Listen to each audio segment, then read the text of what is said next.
Hello, family. Hello, nephews and nieces. This is your Tío Jose, Uncle Joe. We're sitting out here today by my wagon. This is my chuck wagon. Her name is the Purple Sage, and I'm out here and today I'm gonna tell y'all a story.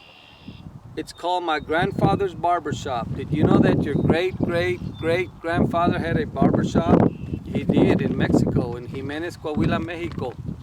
So I'm gonna tell you about this little story. I hope you like it. I hope your parents are all gathered around you and just having a great time today, okay?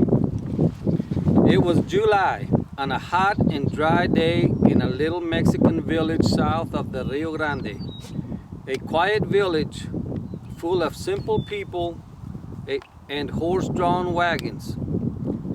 There was a long, narrow highway that passed through the village. I was not allowed to cross it or play near it. It was God's country, but people drove through it like hell. Yes, they did. On the north side of the highway, I remember, was the barbershop.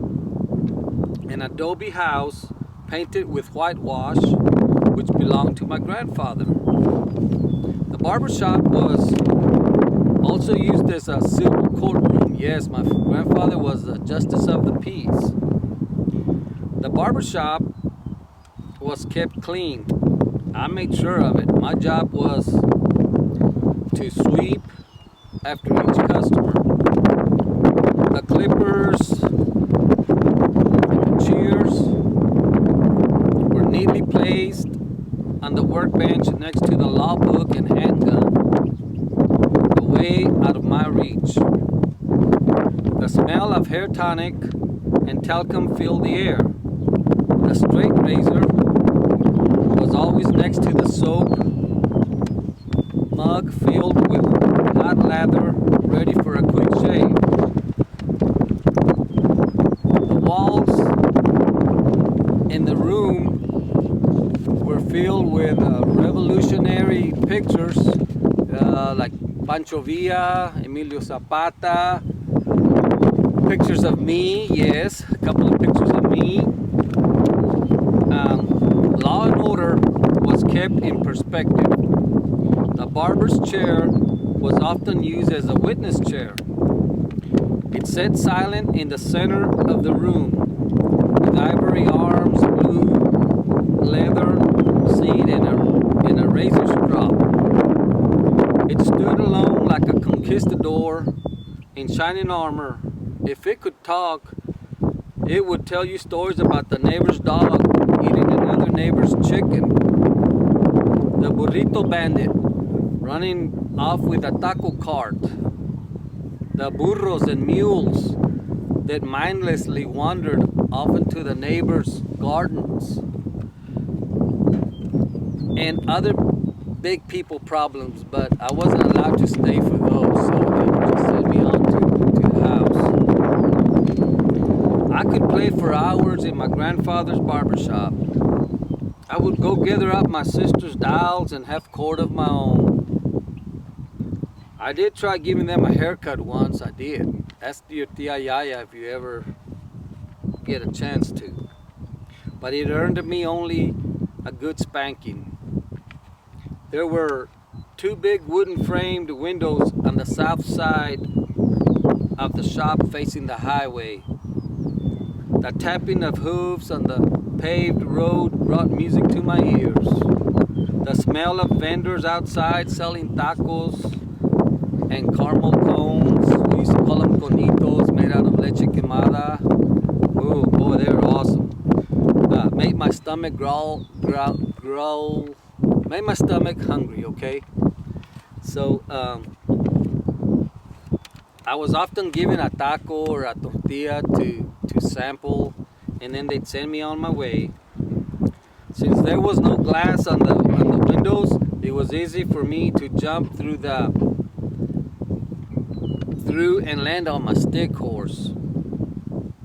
wearing my Zorro outfit, complete with cape, compliments of my abuelo's barbershop. Abuelo is a name for grandfather. So I almost got a spanking for taking the cape once. Oh, those were some good memories, little ones. Good memories. I almost got a spanking for taking the cape once without permission, but I ran behind my abuela's loving arms. Abuela is another word for grandmother, and I'm sure that you call your grandmothers, you probably call them abuelita or lita or nene, or not nene but nena. I don't know, but you find out. You ask your parents what they used to call their grandparents. Anyway, so I went and hid behind my grandmother's loving arms, and abuelito, my grandfather, he came after me, and he just smiled when he saw me huddled behind my grandmother, and he ruffled my hair, but took the cape. But luckily for me, my grandmother, she was always so kind and so loving that she said, "Don't worry, Jose Antonio, don't worry." I would fight for justice for little boys, dogs, and kittens. I wasn't old enough to care much about girls at that age, but that's understanding, right? I was just 5 or 6 years old, maybe a little older, but I'm not gonna say. Anyway, I always felt secured around my grandfather's shop. I was happy. I was so happy. I was happy as a puppy with 2 tails. Have you girls ever seen a puppy with 2 tails? Have you boys? The village, it's still alive with simple, good-hearted people coming and going. July is still hot and it's still dry down there, as I remember. Automobiles, pickups, they've replaced most of the horse-drawn wagons. The barbershop is no longer in use. The walls are peeling, dust, cobwebs. Now they cover the room.